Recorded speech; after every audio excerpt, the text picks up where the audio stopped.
Hi guys, hello John, welcome to Oz by Drone. Hey guys, how you doing? Always love that cool intro music. Gets me in the vibe. I love the music. Saturday morning. Look, it is. It's a Saturday and it's time for us to kill that music so you can hear. What's happening? The only music I can hear now is the wind outside. And I know we've got a hurricane in America, man, but I think we're getting the tail end of it here. It's blowing a good 30 knots now, so having a lot of fun here on the boat. Stay seated, but you brace for impact, as they say. You might hear a bit of wind out there, so it's definitely not flying weather today, everybody. But it's great to be here on the show, and we've got a big show for you this week. Some great news. Greg, you sent me the Jarvis stuff the other day. I spent hours reading through all of that, and it fascinates me now that we've got so many countries involved in that process. I mean, I'm kind of always skeptical about lots and lots of papers, white papers written on things, and wonder just how much action is going to happen from them. But I suppose that's the way it's got to start. That's the process that's got to happen. Real change is going to start with government bodies writing white papers and saying, well, do we want to be part of this? And one of the things that you'll see from the if you get into that stuff too is that I think there are going to be some changes. They might take a while, but there's going to be good changes. Anyway, let's get into the news. Hey, we've got plenty of good news today. Let's get into the news indeed. Now, let me just briefly say some of the tech is doing funny things. So no titles, but we've got the chat this week, so at least it's half working. So let's see how that goes anyway. The first news story of the day today. A new sensor can help farmers save water and increase yield and locate areas where slope failure is possible. A partnership between the University of Colorado Boulder and a local technologies company has led to the most detailed soil moisture mapping ever seen. Launched over a sod farm in Longmont, this drone looks for moisture hidden well below the surface. It's really hard to see what is in the ground at the roots that's feeding the plant. It's really hard to see those moisture levels. Attach another one. If it's very moist, or the radio waves will get absorbed by it. Al Gashevsky directs the Center for Environmental Technology at CU Boulder. That's where they took an old NASA sensor, improved it, and fit it for a drone. From satellite, the sensor shows soil moisture of a large region well. But when it zooms in, the data is no good. This new sensor cleans it up. Nobody has ever yet seen pictures of soil moisture at these scales. With this information, farmers know when to water and when they're overwatering. That can hurt crops and lead to algae blooms from fertilizer runoff. Gashevsky says yields go up and waste goes down. Another way this sensor can help the community is by detecting potential slope failure. Soil moisture also has a strong relationship to the stability of land, whether this is land that forms a levee or land that forms the embankments of a roadway. Like what recently happened along the Boulder Turnpike. And so being able to fly a piece of equipment and actually measure that soil moisture, determine whether that levee is near failure or that road embankment is near failure. Those are other important applications. Pretty cool. Very, very cool. And the agriculture business is really, really taking up the idea that aerial imagery and aerial data is valuable. And looking a message out there to people getting into this industry. If you have any type of horticultural, agricultural skills, they are going to set you ahead, particularly in the RPAS business. Let's face it, guys. If you really, you might think agriculture. Agriculture feeds the planet. Don't underestimate just how much interest and if you like inertia there is behind agriculture in as far as we're concerned, because it feeds us. And there's going to be a big business. So I say to sometimes when I'm talking in high schools these days to students, we want to get into drones, have a perhaps a look at getting an agricultural degree and being able to use aircraft inside that, so that you've got some real niche way of using it. But there's going to be lots and lots of work flying in the agricultural industry. There's no doubt about that. This is just the start of it. Really I think it's one of the biggest potential opportunity sectors within drone use, definitely. And it's remote area, we're flying over crops. So all of those other risk mitigators, that are not having to work around, people and central business district and so forth, working over crops, nice and simple. We can build bigger aircraft. We can really have aircraft that focus on the job at hand and get the thing done. And that's happening. It's happening already. And so get on board that train. Absolutely. Our second story today, a vigilante neighbourhood used a drone to dob in 20 homeowners for breaking planning regulations. The sting of petty reports began with a complaint against Richard Anderson, who lives in Mossgiel near Dunedin on New Zealand's South Island. Now, I've got some kind of themey music, you've got your neighbour ready to go after you. After this, though, council found a pergola and a firewood shelter that were both too close to the fence boundary and ordered him to remove them. Council Community Services Manager Simon Pickford said that it was the first of 19 complaints against other families in the neighbourhood. Yep. All the reports were accompanied by pictures that appeared to have been taken by a drone. Well, it's going to happen too a bit. One of the things that we did when we were working with council and a variety of councils last year, they were interested in pool fencing compliance. Now, of course, people often put up a pool fence temporarily, take it down. Now, pool fences save lives, and when it came into questions about the law and whether the council had the right to use a drone, I said, well, let's take a helicopter. Let's go and hire a helicopter and fly over the house and take a photograph. The issue is that the council has the responsibility for pool compliance. It's not a policing job, it's the council. So they're the ones that say if they're not doing their job and lives are lost due to not having pool fences. So it came into the terminology of lawful purpose. And that was an interesting area as well. And that relates to this story too. What did the council have lawful purpose, and how, and maybe in attaining the imagery, that's a whole nother different question. But in the future, you can bet your life councils are going to use aerial imagery from whatever source, Absolutely. Satellite, helicopter, to do their job. They're already using it for tree preservation orders and things like that, I've heard as well. It's all happening. All of their responsibilities. And so, the people who haven't are doing the wrong thing are gonna fight it, and that's been the way it always is, So do the right thing. Don't have a problem. Yeah. Okay. Our next story today: the finance industry recognises that every boom must bust, and drones are no exception. Bloomberg is reporting that drone startups are struggling. Values in commercial drone businesses are continuing to come down to earth over worries that the market has now taken longer to mature than expected. That, according to a new report from Bloomberg. Even well-funded startups are struggling now from a glut of pilots and slow federal regulations that are hammering their bottom lines. U.S. companies are now focusing on providing comprehensive services to their clients, from flying the drones to analyzing the data that's collected. Yeah, well, I see that coming. That's always going to be the way the investment side and financial side moves a lot faster than the regulatory side. There's just simple maths there, I reckon. Yeah. I mean, we all saw this coming, though, as well. I mean, we can see how many pilots there are trying to get work at the moment, and, the prices are going down. It's a race to the bottom. That even us getting into the bottom end of where the smaller jobs are, smaller companies, startups. You imagine the big companies that are putting in massive amounts of money into it, where they're going to go, what their bottom line is going to look like. They're just not going to see any return for years in this technology. We know that, and I don't. Looking at the figures for the survey that we had in last week's show, which was really, really interesting, about most people who start up have got to get their license, spend up to $5,000 getting started in a small drone business. They're not going to make $10,000 in their first year. They're not going to cover their cost in a year. But you know what, John? Here's something interesting as well on that topic.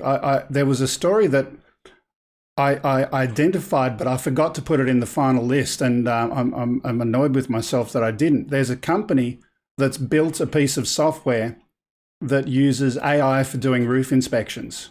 Yeah, right. So in terms of the cost going down and the fight to the bottom, etc., people who are already doing those with professional pilot skills very, very soon are going to be replaced with this piece of software.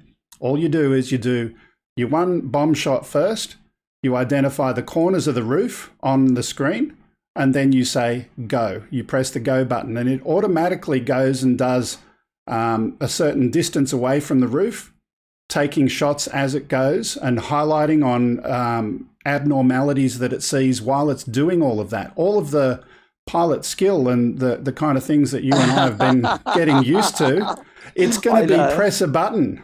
Yeah, I know. And you know what?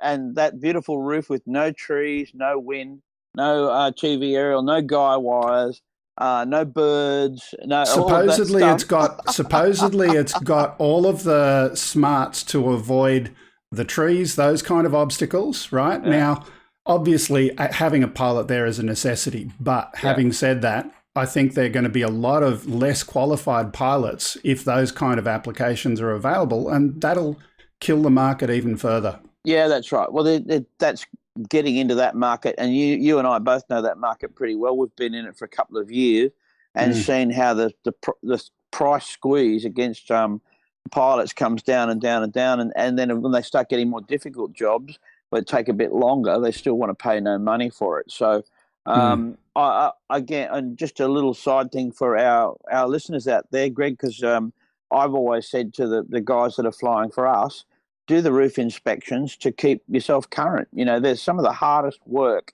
that you will do is going to a difficult property where there are all those obstacles, birds, wind, all sorts of challenges, neighbours, everything else, and go and do that job well.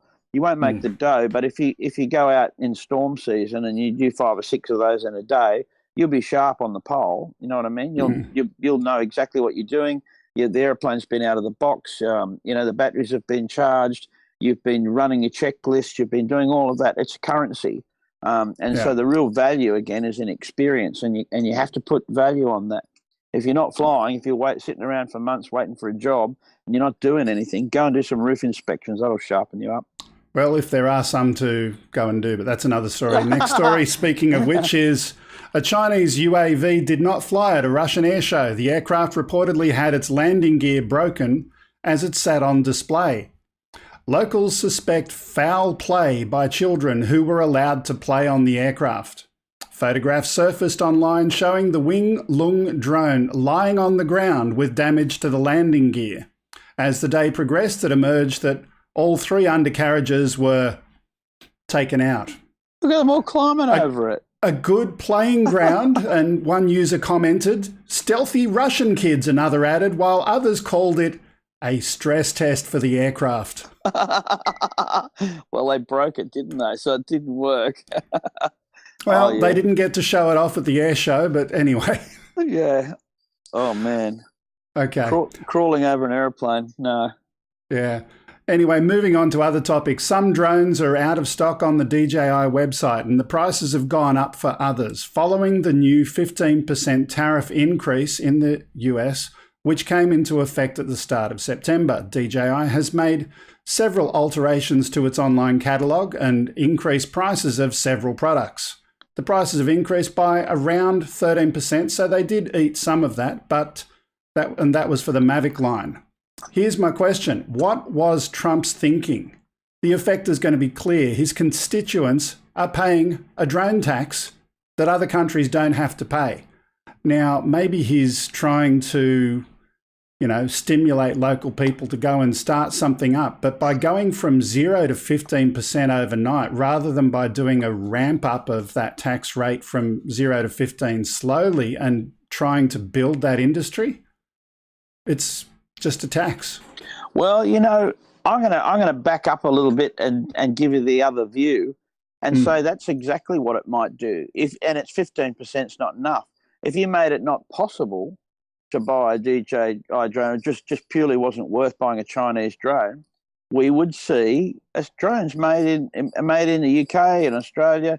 They are made. We're making those aircraft, and they're specialist aircraft. But all of a sudden, you would provide for an industry, and it would start up. It would happen. So yeah, that's what he's trying to do. He's trying to stimulate the American market. I'm not a Trump supporter, guys. I just put my hands right up there and say, but at all, I'm not really fond of him too much. I agree with the end goal, but maybe not going from 0 to 15 overnight. I mean, if you said to industry, hey, we're going to be at 15% in 18 months from now, it's going to go up by steps. Go and start getting your local industry happening now. And that way you're going to achieve the same end result without just saying, here's a way to, tax your local consumers. I wonder if he's going to tax Pixhawks and those other components that go in, because that's a very, very successful autopilot. It is. The Cube. And of course, again, made in China. I mean, a lot of US manufacturing parts, electronic parts, are manufactured in China and then assembled in America. So I don't know where that's going to go, but buying them out of the box. I mean, we've got so many of the DJI. I think we're running 6 Mavic 2s at the moment. The list goes on. We've got them all, and they're good aircraft. There's no doubt about it. They're very, very solid aircraft. What have you still got? You've got the Phantom 4 Pro. We've got one of those. Yep, absolutely. Still a solid airplane, and so. That they're still going to be bought at that price at 15%. But do you know what though, John? Do you know what though? I think it'd be smarter, instead of doing that, to focus on a bigger problem. There was the International Postage Union years ago that said, hey, the sending country is not going to pay the receiving country any money for the delivery of a product or goods. And that's the problem. So if you have a look at the eBays and the Alibabas and the AliExpresses and Wish.com and all of those kind of things, the challenge is your local postal delivery service has got to pay for the cost of delivering that, but the sender is basically government-sponsored postage at the other end, where they say, hey, it's 20 cents, which the sender goes and absorbs in the cost of their goods. That's the mistake that needs to be fixed up, to fix not just drones, but international trade as a whole. Yeah, sure. Well, you're not going to see it in Australia because we love selling the Chinese coal. We've got something we sell. At the moment, we're making good money on it, and it changes our budget with only 20 million people here. Oh, there we go. There's 40 knots. Can you hear that? I can. Baby. Yeah. That's 40 knots. Yeah. Occasionally you'll get it here. We're getting braking waves now, which is fantastic. I should even for those who don't know, John is on his houseboat. I can see. Wait. Well, here we go. Can you see out there now? Maybe. There we go. Yeah. It's all happening. Oh, you can't really hear the wind. We can. We had a gust. Thank you for sharing that. I know, thank you. All right, moving on with the news. Moving on, OpenWorks Engineering has announced the release of a vehicle-mounted drone capture system called the Skywall Auto Response. The system provides security forces with a way of protecting a large area using operationally proven Skywall net capture technology already deployed at critical infrastructure locations around the world. Now, that photo, the full screen, that's an interesting large piece of technology is all I'm going to say. Oh, man, I love that. Look at that. I want one of those in my yard. I don't care what it does. It just looks cool. I think it's a really, really good marketing exercise, but at the end of the day, if it's RF jamming... Hey, listen, here's the thing about this industry, and all our listeners are smart enough to know, I could make, with a couple of electric motors and a Raspberry Pi and some PVC pipe, I could make one of those, and I could take it to an expo and say, here's the very next generation. You want to invest in my, that's what we're seeing, man. We see, there's no law to use it. There's no, we can put the PVC pipe, make something smart up, and you're going to get a lot of that as well. So I'm. Come on, you've got to do it, John. You've got to do it with a Pringles can, so that at least it's. I know a genuine one. Man, you knock that stuff up in a weekend. Really. Yeah. I'm sorry, but and you put a Wi-Fi put an Wi-Fi booster in it or something, and you could go out and sell it to the defence industry. Some poor country will buy it. Yeah. Let's move on. When Sugarland Skeeters play their season finale game, the contest will air live via a drone. Every pitch, hit, and every relay will be captured from the air. Beautiful. But in contrast, 2 people have been arrested after a drone flight was observed over Michigan Stadium during a football game. University Deputy Police Chief Melissa Overton said that the individuals arrested are not students at the school, and they were arrested after a report was made. University policy states that outdoor use of unmanned aircraft systems on or over the campus property is generally prohibited. The university advised in an unrelated news release that they will be flying drones near the same stadium on select Fridays up to the end of November.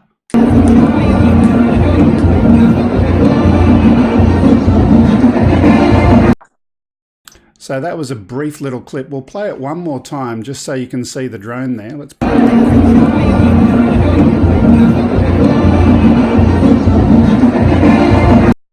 Only got a very, very brief glimpse of it, so you can see certainly the lights on it. But yeah. You there, John? Just going back off mute again. There we go. Yep. I'm gonna have to, after the news, I might have to bail today, mate. We've got some issues now with the weather here, so I'll move on. I'm gonna have to bail. Okay, I've got 2 or 3 more stories. We'll quickly go through them. We've all heard about stories with near misses with drones. In the United Kingdom, a report was recently released about a near miss, or a reported near miss, that happened in April. I took the news story that was originally written and I rewrote the text to try and remove the horror story slant. So here's the updated news story. An Aer Lingus flight travelling from Dublin to Gatwick Airport in London allegedly came close to a mid-air collision with a drone. A report claims that an unnamed pilot was forced to carry out an emergency turn in his Airbus A320 carrying 186 passengers. The alleged incident was reported to have occurred at 1,700 feet, travelling at 190 miles per hour, while preparing to land at Gatwick back in April. The event is thought to be the first recorded instance of a pilot taking evasive manoeuvres from what can only be described as an unidentified flying object, since, as yet again, there is no physical evidence available to confirm the pilot's story. Yeah, there you go. Well, having done a fair bit of time upstairs and flying myself, I fly along and I think, what would I see? If it was a Mavic or something, would I even see it? You won't see it, man. You don't take evasive action in an airliner. If you've spent any time in an airliner cockpit, you're so busy looking down, you don't look out the window much at all. Exactly. And you know what, John? I reckon he's just gone and spilt his coffee and gone and put his knee on the yoke, and all of a sudden you've got a swerve. Maybe he saw a plastic bag. I don't know. That it could be anything. You can see the model airplanes, larger model airplanes you can see from the cockpit, grey against background. If the aircraft's above you, you might see it. But gosh, if the mass of it, I mean, that's the one video we haven't done. Maybe I should do that one time, but I'd have to set it up somehow. Is to just fly past one, and see, I would love show what to you do can that. see. Well, there is a dash cam of a helicopter, a rescue helicopter, showing that overflight that we got from the coast. You've seen that video, right? Yeah. But I don't know if the pilot saw it. They only saw it in the after footage, didn't they? Yeah. That's what I understood anyway. They only saw it afterwards, and they were checking the cam. And there it was. It went straight under the helicopter. But, of course, all the rescue helicopters and police helicopters have dash cams. So, and they use them. But I know we're going to be talking about that today, so I won't preempt all that. Yeah. 2 more quick stories. China has developed a drone capable of hunting small, low-flying drones. China's state broadcaster has revealed this. Caught by the web, the hostile drone would lose power and fall to the ground, said a report on the Chinese military English language website. Some have suggested that China are planning their first deployment maybe in the Hong Kong region where a drone was recently filming above the protests there. I guess they forgot about gravity. Yeah, forgot gravity. That's a tough one, isn't it? Netting something over, both aircraft come down now and hit someone on the noggin. Anyway, look, again, it's a news story. You and I could have gone and knocked that up. And I don't know whether, it just shows how backward in thinking forward and forward in thinking backward technology is on mitigating against these aircraft. Nets, we've had Eagles. Well, I don't know, that one left in a hurry. That decided that wasn't very good. And training birds to go and collect them. We've had flamethrowers. Now we've got nets. We've got all sorts of Wi-Fi boosters. We got all sorts of stuff to try and do it. And basically, one of the big things is in terms of detection. So it's lovely to see. And you say, "Oh, that net works every time." Well, you've got to go and actually find the aircraft first, and then find it. In our work with corrective services, every time, and just quietly here, we're able to finish the mission, to able to get in and out because of the time. By the time anyone's detected either electronically or visually the aircraft and they say, okay, I think I can see a drone doing something, we're out of there, man. We're back in the car and driving away. Now, that technology, the company that we're working with is getting much, much better at identifying electronically the owners and where the owner's operating from. So they're working on nailing it down and getting it done a lot better. But the truth is, at the moment, drone detection's got a long way to go, and it in terms of actually stopping the risk in the first place. We're always looking at the back end. We've always got the ambulance at the bottom of the cliff. And I really think we should go back to trying to make it at the top end. Forbidding the aircraft from doing the wrong things, perhaps in the first place. People are going to always get around that too. So it comes down to pilot responsibility. Yeah, it does. Don't do the wrong thing. You're not helping. If you want to make a buck out of this game, then don't do the wrong thing. And just the final point on that: people who are pushing the no-fly zones and all of those kind of technologies in flight systems, just remember, the bad guy is not going to use your aircraft, so it's not going to help. No, that's right. Yep. Anyway, our last story today, the Joint Authorities for Rulemaking on Unmanned Systems, also known as JARIS, they have published the UAS Operational Categorization document to define the level of regulatory involvement for different types of UAS. This categorization approach proposes a risk-based concept for performance-based regulation of UAS operations. There's 3 categories proposed, which are open, specific, and certified. So, John, open, specific, and certified. Tell me what they mean for layman's. Well, open and specific and certified is operation. So JARIS breaks down in 2 ways. They break down the weight of the aircraft and they break down the complexity of the operation. So basically you've got complex and non-complex. Let's define those as non-complex operations. Simple things like roof inspection, 250 miles of coastline for illegal shipping in a large UAV, a heavy unmanned aircraft. That's a complex operation. And so, one of the things here is that, and people have to realise, is that there are a couple of things going on in the industry that JARIS have defined. And, we in our world of flying DJI aircraft think of, we're either recreational users or we're commercial users. But that's not really what the way JARIS looks at it. They're looking at the future of unmanned aerial systems being like satellite-sized aircraft that are doing stuff.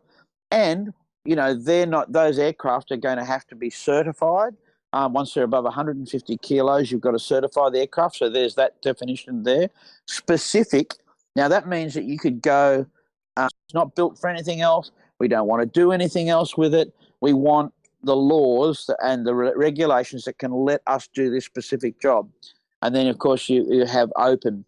and open is under what we call like the standard operating conditions. If you can operate within the Correct. open conditions or standard operating conditions, then you don't need to have any more regulations than that. I'm not going to fly and endanger people's lives. I'm not going to fly, beyond visual line of sight and all this sort of stuff. So open, specific, and certified. Now, specific is new because, and specific came up because governments realised, they said, well, we can use these aircraft for really, really valuable things and specific jobs, and it doesn't fit into the standard operating conditions. And we are certifying an aircraft, which costs absolutely millions and millions of dollars for complex operations. We don't want to do that either. That's not cost effective. So JARIS came up, and the aviation basically works with this idea of risk-based analysis. So first of all, how heavy is it? The heavier the airplane, the harder it falls, the more damage it does. So that's why we have a 2 kilo category and an open category and so forth. Craft for a specific job in that category, then you could sell it worldwide. You could use it in South America. You can use it in America, and it would have a category. It has a proven category. Now, it took years for manned aviation to do this. So we had the European Aviation Agency, we had the FAA, and so when you built an aircraft, when the French build an aircraft, it has to be type approved to operate in America, to fly into America. And so they eventually got together through ICAO and made some things. But this took absolutely years and years and years and countless dollars to do. So what JARIS is trying to do is not repeat that process. Because eventually we are going to have unmanned aircraft that are going to fly between countries. Again, it's absolutely good. We start having that. Once we start having aircraft flying between countries, then of course they've got to have an acceptance of what category they are. If they're a specific category, if they're looking after shipping, if they're looking after, search and rescue, they're doing agriculture, whatever, and they're crossing borders, then JARIS is going to actually put those things That's together. going to open it up a lot. It's an interesting read. Let me just divert for a second, John. There was someone who asked a question above and beyond drones. 18 kilos washed up on Paradise Beach in Florida. Does that count? I don't know if it was an 18-kilo drone or what it was, but no, it was cocaine actually. I saw that story. That's right. So there was so much. Who knows? They might have lost a submarine or something. I'm not really sure there. But there's going to be a lot of coastal surveillance too. It does open it up to commercial interest and commercial operators, and it's good for our industry. Now, if you want to go to the site, Greg, I think you've probably got a link to the JARIS papers in there. I'm sure you'll put one in for us. Yeah. Can I ask Grumpy, can you chuck that up there, the last story? Find the JARIS link and put that in the chat for people. And you know what? It's absolutely one of the things that you'll get, and this is really interesting, and there's a lot of technical stuff in there that you're not going to be interested in, but have a look at the categories. So one of the categories that JARIS is looking at is the C2 link. How robust is the link between the pilot and the aircraft itself? What are the checks and balances for that? How does it work? Are we going to see JARIS apply for our own frequency spectrum? So we're not using domestic 2.4 wireless frequencies for operating aircraft, which is just dumb. We should already have that. So they're going to move forward on simple things like that. One of the other interesting things is you'll notice that they're very specific about no autonomous aircraft. JARIS is not, and none of the regulating bodies in the world at the moment are looking at autonomous aircraft. There's always a pilot in the loop. They are specifically looking at what we call RPAS, or remotely piloted aircraft systems. Now, we know it takes off, it decides, it's a cloudy day, I've got to go and look at the cloud. I take off, I have a look at the cloud, I land, I deliver the data. There's none of that. There is not even a category inside regulatory framework for autonomous vehicles yet. So, wow. I mean, if you go into roads and maritime in any country and say, where do I fill out the papers for my self-drive car? You know what I mean? They're going to say, you're in the wrong place, buddy. We don't have forms for that. So there are a lot of things there that has a way to go. But look, it's an interesting thing. If you get into JARIS, there's going to be a lot of legal work to go through. But it's a nice thing to say. Think of the topic C2 link, how pilots are going to be employed, monitored, and where they're going to be in the future and all that kind of stuff, and what sort of protection. Here's the deal. You're going to be flying a large coastal surveillance aircraft on the ground, and the C2 link's very robust, and you're a pilot sitting there like a bunker in Arizona, and someone could break in. Yep. Maybe we're not there, but our kids are going to be doing this stuff, for sure. Yeah. Anyway, John, that's the end of the news, and it's now time for us to go and say hello to our guest who's been sitting there waiting very patiently in the background. I would have the big flashy title, but it's not happening today. I'm going to sign out now, so see you guys. Thank you. See you, Johnny. Bye-bye. Sean. All right, guys. Bye, guys. See you soon. Fly safe. So, welcome, Geeksvana. Thank you very much. Yeah, welcome from the homeland, being an Australian and recognising our mother country over there. Tell me, whereabouts are you from exactly over there? I'm from just south of London, in Surrey. Okay. I don't know the geography. I did have a plan to go over to the UK. Southeast of the country. Sorry, say again? Southeast of the country.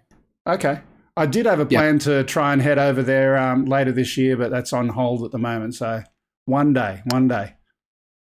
Excellent. So, you are more than welcome to hit me up when you do actually make it over here. Yeah. So look, the reason I wanted you to come on was to have a chat about some of the United Kingdom based, or are you under EASA still, or how does that fit for a start? Let's start there. Yeah, we are under EASA, and even with the rumblings of Brexit in the background, it's fully expected that we're going to continue being a member, if they let us, of EASA. So yes, all of the new regulations that are coming in next year and then rolling out over the coming years after that, we will hopefully be affected by. I say hopefully because I would like to see us remain part of it.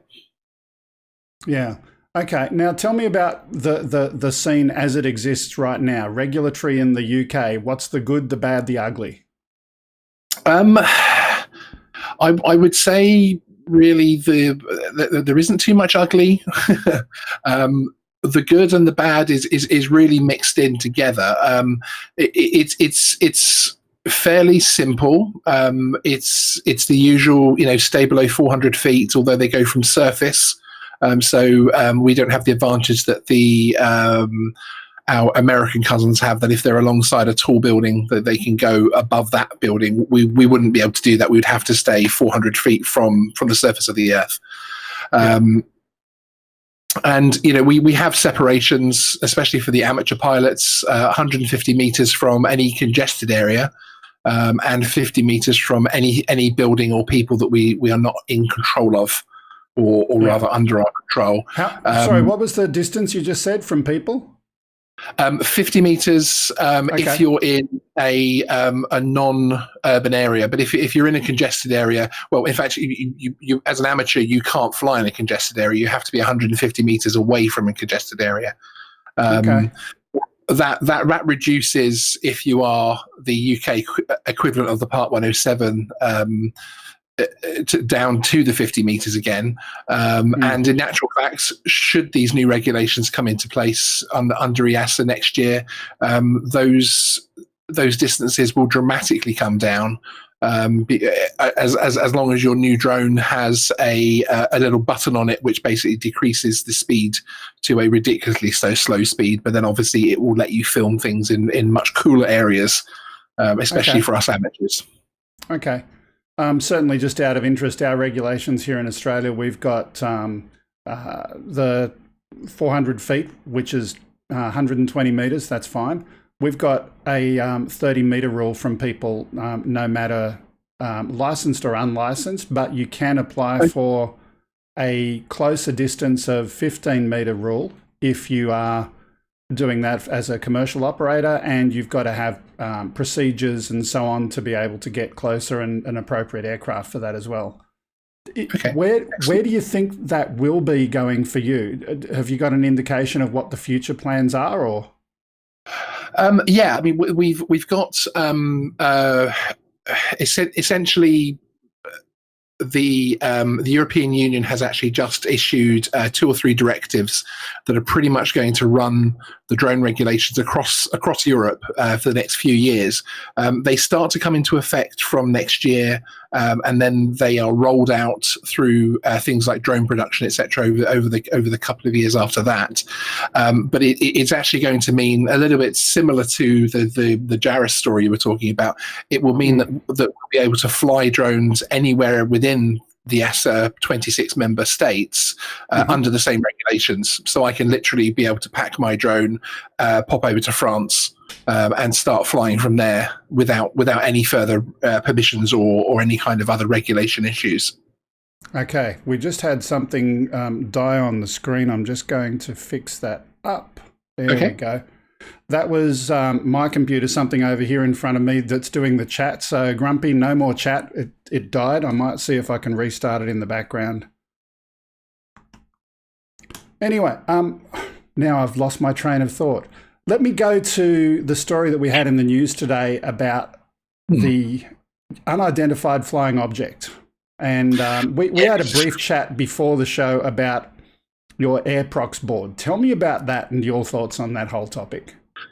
Yeah, it's a really difficult subject because I can really see where pretty much every side comes from on this. Now, we have the AirProx board, which is a board backed by government, which sits on a monthly basis, and they will go through everything from near misses to any kind of air proximity warning, hence the name AirProx board. And this includes when a fighter jet gets a little bit too close to a commercial jet and that type of thing. They'll have a look at it, see whose fault it is, see if anything can be learned from it, and of course recommend any actions from there. One of the issues that we have is that the word UFO these days almost seems to be it's becoming the norm to replace that with the word drone, and the only evidence for them to confirm a drone near miss now is the pilot saying they believe it was a drone. There doesn't actually have to be any physical evidence. In actual fact, of the 350 that have been cases that have been heard by the AirProx board, there has been zero evidence, physical evidence or otherwise, of an actual drone in the area. Yeah, and that's why I would personally prefer them to actually replace the word drone with unidentified flying object, unless there is concrete evidence that says something else. Because, John mentioned that he, as a regular general aviation pilot, he would have difficulty seeing a drone when he's flying. So if he can't see a drone and he's a pilot, then what are these pilots? Are they wearing binoculars or something, scanning the sky for drones rather than flying the plane? Yeah, no, indeed. We had one earlier in the year, which was a 777 at, I think it was 7,000 feet, traveling at something like 300 miles an hour. And they believe that they identified a large square drone off their wing. I think it was about 30 or 40 meters off their wing. And again, how on earth they can identify that to any kind of degree to say it was a drone rather than perhaps they thought it was a drone. But again, when you look at one of the biggest issues I have is when you look at the reports that the AirProx board bring out, if they have a near miss situation, like I say, with a fighter jet and a commercial plane, they will actually have an awful lot of evidence. There will be pages and pages of notes released with diagrams of the aircraft coming in here and the other aircraft going out here, etc. And this is the statement from this pilot and that pilot. When it comes to drones, they actually just put it on one sheet. And each occurrence just has a little paragraph, rather than the full evidence that the other normal aviation, standard aviation near misses requires. So that frustrates me a little bit as well, that they don't really, for something that is getting so much news and so much attention, they don't really dig into it enough for my liking personally. Can I take your attention a minute to something that's a little bit personal for me? Okay, sir. The BBC. Okay. Horizon. Are you aware of that particular program? Yes, I am indeed. Has there been anything happening after that was originally aired? I know there were, people complaining about it, but where did that end up? Well, really, it's. I mean, here's the background for my question, just so you know, right? Yeah. So I did a critique of that program, and I took the 1 hour program and I reduced it into a video that was, I think, about 4 minutes long, approximately, just keeping the essential pieces of that program, pausing it, and then commenting on it and saying, this is why that's bunk. And then moving on and playing a little bit more, and this is why that's bunk. And I was a little bit annoyed that the BBC, did a copyright claim on a news story about them rather than, you know what I'm saying? Yeah. I mean, the BBC are so well known for copyright striking anything which comes off it, even their news cycles. They are fanatical about it in actual fact. Where I'm going to with that is I want to know, are they being held accountable for the fake news that they've actually been spreading? Yeah, well, the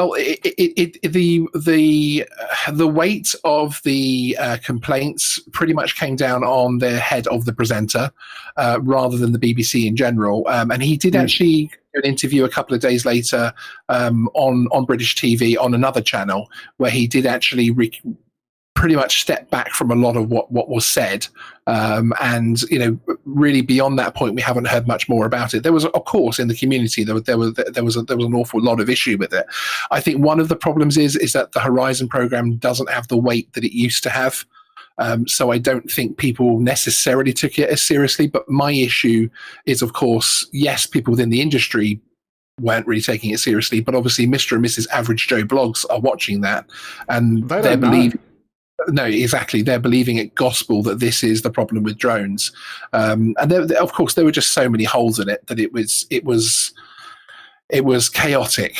It was chaotic, and as I say, there was a lot of weight of complaint that came down on the presenter's shoulders himself, but I guess it's what happens when you have someone who really isn't qualified in the area do that. I have to say, one of the things that upset me most about the program were the so-called scientists, and the fact that they conducted and allowed the film crew to change the experiments to be a little bit more, padding everything together so that, replacing a battery with a heavy block and that type of thing to hit an already damaged wing. That frustrated me an awful lot, because for me, the scientists should have had a little bit more integrity and said, actually, we're not recreating the same thing here. We need to we need to throw an actual drone at it rather than bunch it all together and shoot it out of cannon, basically. But even then, I question the shooting a drone at a wing versus flying a wing at a drone. I did hear a story a while back where someone in, I believe it was a Chinese organization, that I don't know how they did it. Maybe they had some kind of rail-mounted wing that was moving it. Yes. Yeah. Yes, it was rail. We need to see more of that, and to get rid of this bunk science, this junk science. We do. Although I think a lot of that particular type of issue may go away with certainly in Europe with the new EASA regulations, because they're going to be changing the type of drone construction that we're going to be allowed for a lot of the classes of drones that we all use. So I think a lot of that will be dealt with by those regulations, because the drones, an awful lot of the drones that are going to be used, pretty much similar to things like our Mavic Airs at the moment, etc., will have to be basically cause no damage when they hit a human's head. And obviously, therefore, if it's not causing damage by doing that, it's certainly not going to damage even the smallest of aircraft. And we've seen those recent tests where people have actually been going and crashing drones into a crash test dummy head, and there was no damage, there was no death. Yes, there was an injury. There might have been a laceration from a prop. That's a given. But at the end of the day, no one died. I like Victorian Aerial Vision's comment there. You could tell they were science dudes because of the white coats. Exactly. Absolutely. Look, at this point of, we're running very, very late today. We had some good stuff in the news and some good discussion with John. So what I'd like to do is we're going to have a quick little bit of, and I don't have the funky title for it today, but at the moment, let's do this. Ladies and gentlemen, boys and girls, it's time to play Stump the Yank.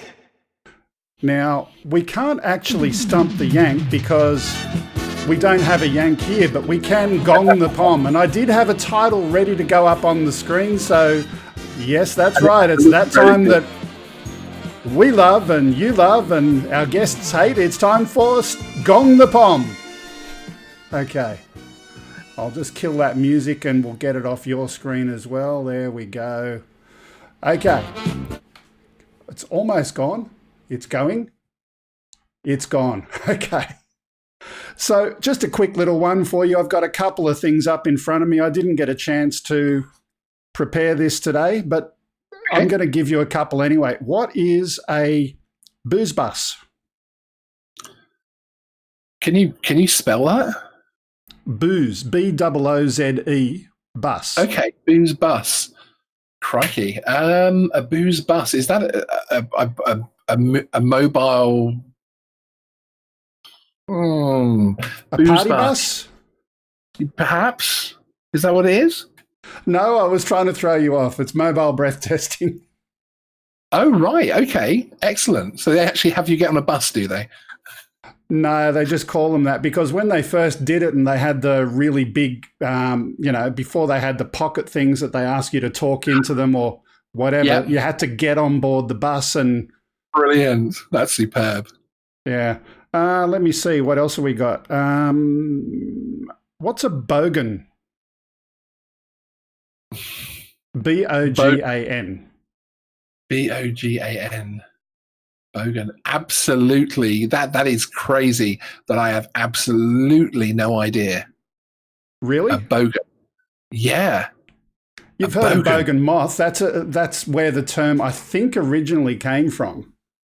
But it has... Moth? Yeah, it's a type of moth that used to be really annoying and obnoxious and they just get around you everywhere. But anyway, the actual meaning for the term, according to this file I'm looking at here, to describe people who are, well, let's say rednecks, or if you like, just call your friends a bogan when they're acting weird. Okay. I have learned an awful lot this evening. Okay, let me give you one more just out of fun. What does it mean for something that is cactus? If something's cactus, is it prickly or sharp, perhaps? No, dead or broken. If something's broken, it's cactus. Oh, cool. Cactus. So there you go. There's a few little Aussie slang terms. Now, as you kind of gathered, John had to disappear because of adverse weather conditions. Normally, he'd stick around till the end of the show. I know. What time is it for you now? It is currently just approaching 2 to 3 in the morning. Are you okay to stay for a few minutes as we get through the rest of the show? I am, sir. Yes. Okay, so let's go on. Our next segment, we've got FPV Corner. Let's go with that. Lovely.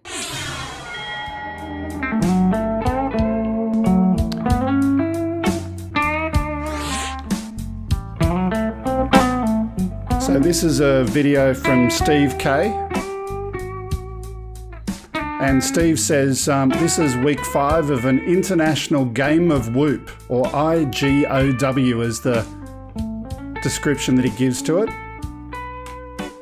And Steve says he took a break from tricks that break your quad and replaced it with some beautiful footage flying around in some trees for fun and relaxation.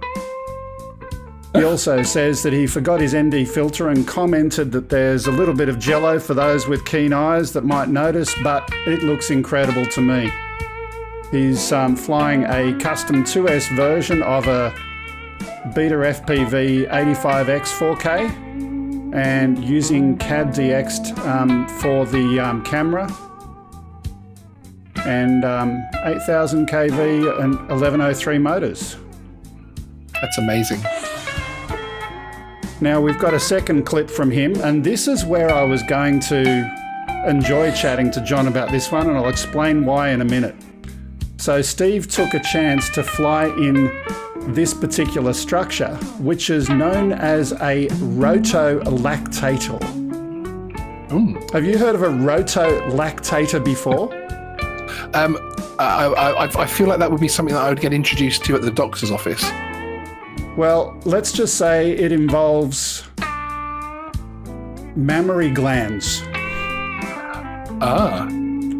It's for cows. It's for milking cows. And this is in a place called Menangle, and he flew there before it gets torn down or converted into a restaurant. The semi-automated cow milking machine once milked 300 cows an hour. He says the footage was lens corrected and warp stabilized in post-production.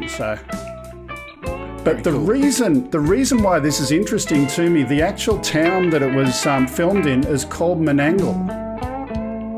And Menangle is where I actually first met John many, many, many moons ago. And the story was, I was at band camp. True story. I was at band camp having scones on the lawn there. Sorry, I was getting distracted. My producer telling me to move my hand back over here.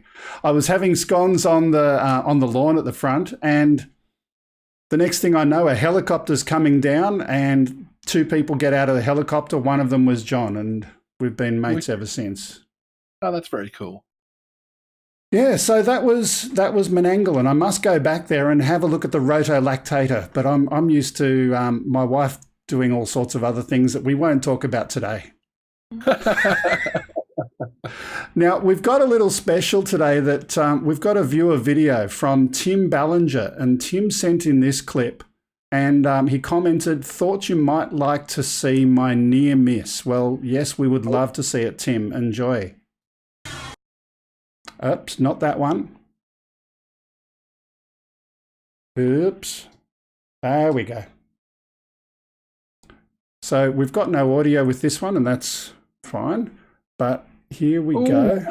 Yeah. Oh, man, that's a heart stopper. Let's get up and out of it. Oh, again. Can we play that clip one more time? I want to see it one more time. Let's...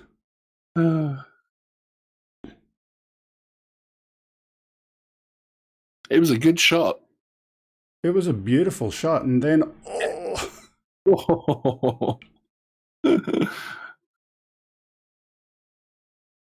yeah, let's get up and out of that one very, very quickly. Crazy. Okay, so that one's from Tim. Thank you for sending that one in, Tim. And we'll move into the last part of the show. We normally have Explore Australia each week, and this is where we take some clips from the best of what's available and put it together, showcasing Australia. So let's have a look at Explore Australia for this week. Very nice. This first one is from Jamaica, Australia, and this one is at Cathedral Rocks. Wow. That is stunning. He's now I'm going to ask the audience and you to guess what it is that he filmed this with. Okay. I mean, I hate to use those three letters, but it does have the feel of a DJI. Well, it's not. That's why I asked the question, and it's absolutely beautiful footage, and it's not a DJI drone. So, okay. Next guess. Are we guessing a brand or a type? You can pick anything you like. A brand, a manufacturer. Let's start with that. Okay. My next guess would probably be Parrot, because I quite like the Parrot drones. I've got some great footage from Not myself. A Parrot. Not a Parrot. Okay. Third try. Audience, we've got a Spark, we've got a Xeno, we've got a Parrot. No, none of those. But Parrot Navi is exactly what I thought it might have been. It's not. I suppose that leaves. It's not an Anafi. But is it? Unless you're going to say it's a some kind of FPV. It's not an FPV quad either. Darn. Absolutely stunning footage. See if anyone's got it yet. It's not a Hubsan. It's not a Xeno. It's not a 3DR. Brent has guessed Evo. It's not an Evo. It's not a unique. It can't be. It's not a unique. And by the way, someone said it's not sharp footage there. I can't see it from where I am how sharp it is, but I'll tell you that it was shot on a Xiaomi Mi, the MI drone. Victorian Aerial Vision did just put that actually. Yeah. Okay, moving on to our second story. Wow. We have got from Takuma Kono, Devil's Thumb is the location, located in Mossman Gorge, offers an incredible 360-degree view of the Daintree National Park in far north Queensland. It's a challenging hike to get there with very steep incline, but the view is definitely worth it. Bring plenty of water and be careful of snakes, because on his way up, he saw a coastal taipan when he went up there. So welcome to Australia. You go flying and you will need to make sure you got some long johns on there. Indeed. You take your life in your hands. That's amazing. So you're okay to fly in national parks in Oz? It's an interesting question. Yes and no. It depends on which state, and I'll come back to that after I talk about this. So Matt North, he's a regular on the channel. He had a short trip to the Gold Coast today on this day when he filmed this. Perfect flying weather. Some great places to eat, swim, and of course nightclubs in the Gold Coast, but this is not a nightclub, but it's next best thing. That's a great shot. So national parks, depends on which state you're in, because the national parks, rather ironically, are not national. They're run by local state governments. There are some federal national parks, but they're very few and far between. So in Australia, it says you can fly in a New South Wales national park, but you need to get permission from the group area manager. And in my experience, I tried to do that and was very unsuccessful. I couldn't even get in touch with the guy, so it was challenging, shall we say. They probably get a few requests, don't they? Having said that, the park I wanted to fly in was the premier national park, if you like, the best of the best. Yeah. They did say, if you want to fly over there, you can fly there and there and there and a few other places. But if you want to fly the beautiful one, no chance. That's life. I don't want to complain too much. And now we've got from Drone Zone 601. This is Winnie Nini Station. Let's just say that again. Winnie Nini Station in Yunta, South Australia. Now, a quick little comment for all of these. Oh, hang on. I must have missed one. This is the Gold Coast one. That's the Gold Coast one. I can't actually see the camera from the words that come up on the screen. It's a little bit far away from me. So my apologies. The one we was Devil's Thumb. Okay, I must have missed one. My bad, my apologies. So the next one will be Winnie Nini, and this one's actually Matt North. So sorry, Matt. By the way, everyone, please do go and check out the description for this video. The channels for every single person who we feature each and every week is available in the description. Go and click on their channels, go and watch some of their other videos, let them know that we sent you across and say hello from us. So again, this one is Matt North and this one is the Gold Coast. Excellent. Stunning. Again, shows you that you don't have to go too high up to get decent footage. You know, going high, why do you want to go high? Because you can't see stuff. Exactly.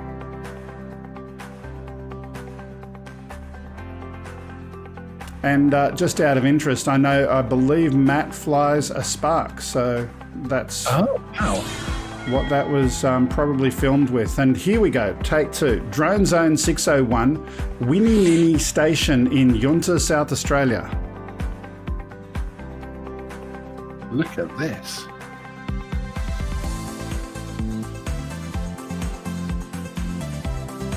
See, this is exactly what I think. If I imagine rural Australia, this is exactly what I picture. Yeah, I'm planning on a trip to where my grandfather was born. It's a place called Gulgong, in the middle of nowhere, Gulgong. So I want to take my drone up there. I want to film some stuff and, see if there's any historical societies or museums where I can find out about the family history. But yeah, that'll be a fun drive.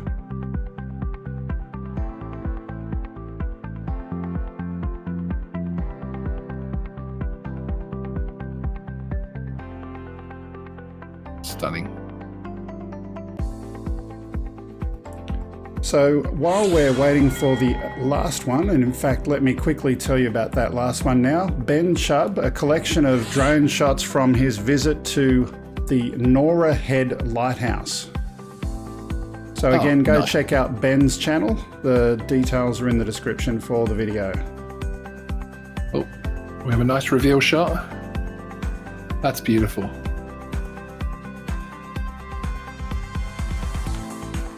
The ship's off in the distance. That's a really nice shot.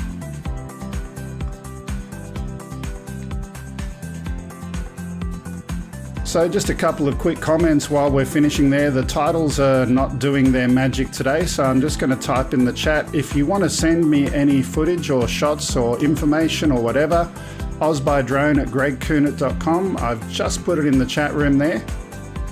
Feel free to reach out. Love to have your contributions and share them as part of next week's show. Speaking of which, I've got a challenge for you, Mr. Geeksvana. The challenge is, name for me, you don't have to do it now, after the show, 2 guests that you would recommend for next week's show. Because that saves me from going to have to think about who it is that I've got to get, because finding guests is challenging. I had someone lined up this week. And it didn't happen, and I got you, and I thank you very much for coming on. It was very much appreciated. Hey, no problem at all. Thanks for having me. That's a really, that last shot is so good. To have it, I really love when people put the different times of day into their footage. It's just fantastic, and showing the lighting up there. That's such a good shot.